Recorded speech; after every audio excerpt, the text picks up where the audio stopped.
안녕하세요. 쉽고 재미있는 꽉스TV 곽국선 교수입니다. 오늘은 이중나선의 중국 역사 네 번째 시간으로 이 중국을 형성한 두 가지 축, 그건 무엇일까 오늘 고민해 봤는데요. 하나는 농경문화고 하나는 목축의 문화입니다. 여러분 잠깐 이 화면에 떠 있는 지도를 잠깐 보시면 한 선이 보이죠? 저 선이 뭐냐면 1년 강수량이 380mm 그 분계의 선입니다. 저 선을 중심으로 해서 이 위쪽으로는 농작을 하기가 어렵습니다. 그래서 주로 유목민족들이 활동을 했고요. 이 선을 아래쪽으로 해서는 농사를 지는 지역이어서 농경민족들이 활동을 했죠. 농경민족의 대표가 이제 한족이었고요. 위에 이제 기마민족들이 많았는데, 기마민족은 여러분 많이 들어보셨을 거예요. 흉노족, 또 뭐 선비족, 강족, 갈족, 소수민족들이 있었습니다. 물론 그 당시에는 소수라고 얘기를 해야 될지는 모르지만 현재 이제 중국이 형성되어 있는 거로 보면 소수민족이라고 볼 수 있는데요. 근데 이 중에서 가장 강력했던 족을 들어라. 그럼 흉노족입니다. 근데 흉노는 어떻게 구성되어 있느냐, 어떤 인종이냐, 이게 사실 비밀에 쌓여 있습니다. 다만 알타이어 계통이라는 것은 확실합니다. 그래서 후대에 몽고나 돌궐 뭐 이런 데도 혹시 흉노족이 아닐까 이런 얘기를 하는 경우도 있지만, 사실 몽고족한테 쫓겨서 저 유럽으로 가면서 헝가리가 성립이 됐다 뭐 이렇게 얘기하는 사람도 있기 때문에 몽고족과 아마 그 흉노족은 좀 다를 겁니다. 사실 그 흉노족들은 평소에는 가만히 있었죠. 그런데 좀 기근이 들어서 먹을 게 없게 되면 이 사람들이 남침을 합니다. 그래서 농경민족들이 사는 데로 내려서 자꾸 침범을 하죠. 그래서 그것을 막기 위해서 대부분의 만리장성들이 이제 구축이 됩니다. 그래서 진시황이 통일을 하고 나서 몽염이란 유명한 장군한테 명령을 내립니다. 야, 이거 맨날 우리가 이렇게 당해서 되겠냐? 네가 가서 쳐부셔라. 그때가 언제냐면 지금으로부터 기원전 215년이니까 2000 약 한 250년 전쯤입니다. 기원전 215년에 몽염이 30만 대군을 이끌고 흉노족을 부시러 갑니다. 그때부터 시작해서 흉노족과 몇 년이나 싸움했을까요, 중국이? 한번 맞춰보실 수 있겠습니까? 요 책에 보시면 한나라 때 흉노족과 싸움한 것을 나타내는 이렇게 이제 말을 타고 화살을 쏘는 모습을 보여준 겁니다. 사실 이 흉노족과 한족과의 싸움은 무려 400년이 넘게 벌어졌습니다. 여러분이 잘 아는 삼국지, 그 위나라 조조가 있을 때까지도 흉노족과 계속 싸움했습니다. 그러니까 아주 끈질기게 싸움한 거죠. 400여 년을 싸움했는데, 실제로 중국이 흉노족 말고요, 이 기마민족들을 마지막으로 물리친 게 언제냐? 처음에 진시황이 흉노족을 공격하고 나서 거의 2000년이 흘러서 강희 황제 때, 그때까지 싸움을 계속했습니다. 그때 기마민족의 유명한 갈라단이라는 사람을 강희 황제가 원정을 가서 쳐부수면서, 그래서 결국 농경민족과 기마민족의 2000년에 걸친 싸움이 이제 끝나게 됩니다. 어쨌건 중국은 기마민족들을 막으면서, 유목민들이죠, 이 사람들을 막으면서 자기네가 하나로 형성되는 이런 계기가 됐습니다. 또 하나, 이 방어선을 짓기 위해서는 어떻게 될까요? 국가가 쪼개져 있는 것보다는 하나로 합쳐져서 강력한 중앙집권제가 필요했던 겁니다. 그래서 중국은 어느 나라보다도 일찍이 중앙집권제가 형성된 국가 중에 하나입니다. 물론 중앙집권제가 형성된 데는 두 가지 원인이 있다고 봅니다. 하나는 기마민족들을 막기 위한 것도 있었지만, 또 하나는 황하가 너무나 자주 범람했기 때문에 황하의 범람을 막기 위해서 중앙집권제가 필요했다, 이런 얘기가 있죠. 그래서 두 가지로 보시면 되는데, 어쨌건 중국은 흉노와의 싸움을 계속했습니다. 실제로 서한을 세웠던 유방은 자기가 국가를 세우고 나서 그 당시 흉노족에 아주 뛰어난 영웅이 나타났습니다.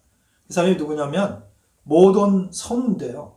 선우라는 것은 흉노족의 최고 우두머리를 선우라고 합니다. 우리로 치면 왕 또는 황제의 뜻을 갖고 있습니다. 당시 흉노는 24개 부족으로 되어 있었는데, 이걸 전부 통일시켜서 강력한 군주로 떠오른 게 모돈 선우입니다. 물론 아버지 때 대부분 통일이 됐지만 이 모던 선호가 전체적으로 다 확고하게 다지고 나서 그때 병력이 약 40만 명이 됐습니다. 그래서 유방은 막 통일하고 났는데 흉노 쪽에서 자꾸 이제 찍적거리니까 그래? 가만두지 않겠다. 그래가지고 32만의 대군을 이끌고 지금으로 치면 산서성의 대동까지 공격해 들어갑니다. 그래서 흉노의 모던 선호는 40만 대군을 끌고 오죠. 그래서 이제 싸움이 붙었는데요. 이 흉노의 모던 선호가 계책을 냈습니다. 그래서 전방부대에는 늙고 약한 병사들만 배치해가지고 유방이 아무 생각 없이 공격을 해보니까 이놈들이 계속 지고 죽고 뒤로 후퇴하거든요. 그래? 이거 별거 아니네.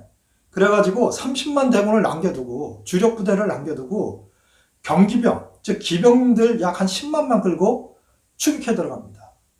그러니까 모던 선호가 계속 뒤로 후퇴하면서 백등산이란 곳에서 대동시에서 약 한 5km 정도 동쪽에 있는 산인데요.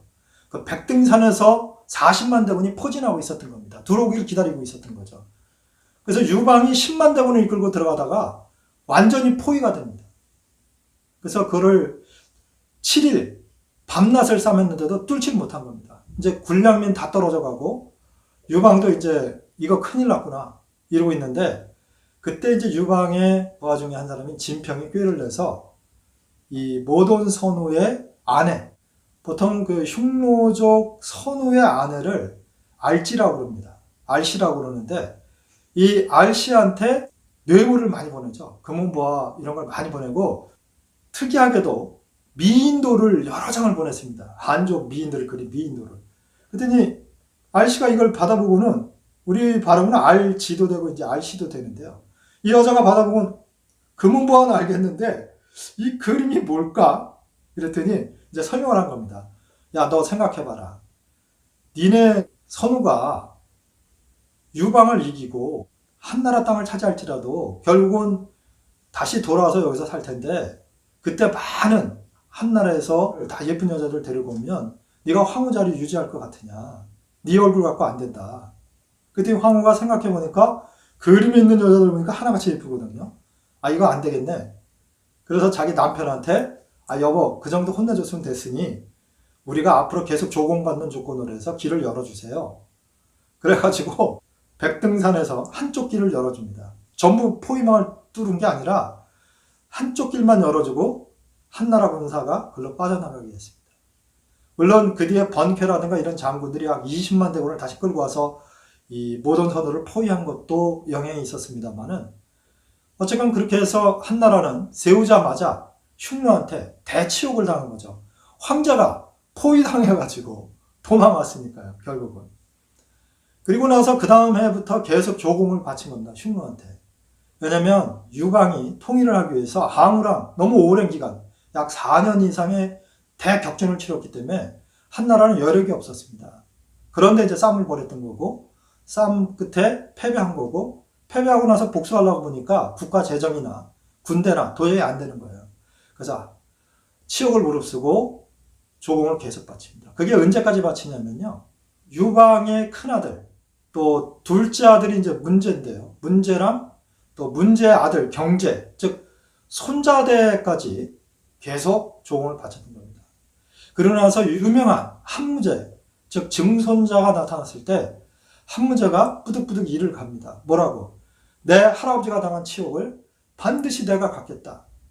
근데 그때 이미 문제와 경제 시대는 내치를 중심으로 했어요. 국가를 좀 정비를 해야겠다. 그래서 거의 수십 년에 걸쳐서 전쟁도 없었고 농사를 열심히 져서 실제로 기록에 보면 창고에 쌀이 넘쳐나가지고 더 이상 세지 않을 정도가 됐다고 합니다. 그러니까 이제 국력이 충실해진 거죠. 그래서 이제 한무제가 공격에 나섭니다. 그래서 한무제가 56년을 집권을 했는데요. 그 사이에 8번이나 흉노족을 공격합니다. 그래서 거의 흉노족을 몰살시킬 정도의 공격을 여러 번 했는데요. 그 유명한 장군이 위청, 곽거병, 이광리 같은 장군들입니다. 하지만 흉노는 그때 멸망당하지 않았습니다. 뒤로 작전상 후퇴했죠. 후퇴했다가 아까 말씀드린 대로 조조의 삼국 시대까지 거의 300여 년 더 후에까지도 계속 공격하고 계속 싸우고 이랬습니다. 이런 가운데 중국은 이 흉노족을 막고 또 선비족 막고 또 갈족인 이런 사람들을 막기 위해서 장성을 쌓게 됐고 또 자기네가 하나의 국가라는 이러한 개념을 갖게 됐습니다. 전체적으로 볼 때 기마민족의 입장에서는 조금 억울하게 보일 수도 있습니다만은 한족 입장에서 볼 때는 기마민족의 도전이 있었기 때문에 이 사람들이 좀 더 단단한 국가체제를 형성할 수 있었습니다. 그래서 중국 역사를 볼 때에 중국이라는 어떤 개념, 그런 걸 형성할 수 있었던 데 도움을 줬던 게 이민족들이 아니었나 이런 생각을 갖게 됩니다.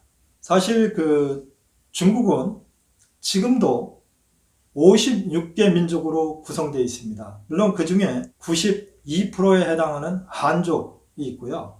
나머지 8%가 55개 소수민족이라고 이렇게 얘기를 하는데 인원수가 작아서 이제 소수민족이라고 그렇게 얘기하겠죠. 그 사람들이 볼 때는 좀 기분 나쁘겠지만 현재도 위구르나 신강 쪽이죠. 위구르나 티벳 이쪽에서는 여전히 이 한족들에 대항하는 그런 움직임들이 여전히 있습니다. 그래서 중국이 안고 있는 머리 아픈 문제 중에 하나죠.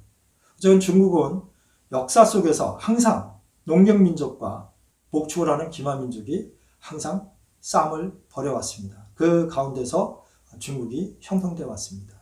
오늘은 중국이 형성된 두 가지 측, 즉 하나는 농경문화, 하나는 유목문화, 즉 기마민족과 농경민족의 다툼 속에서 중국이 형성됐다. 이런 이야기를 드렸습니다.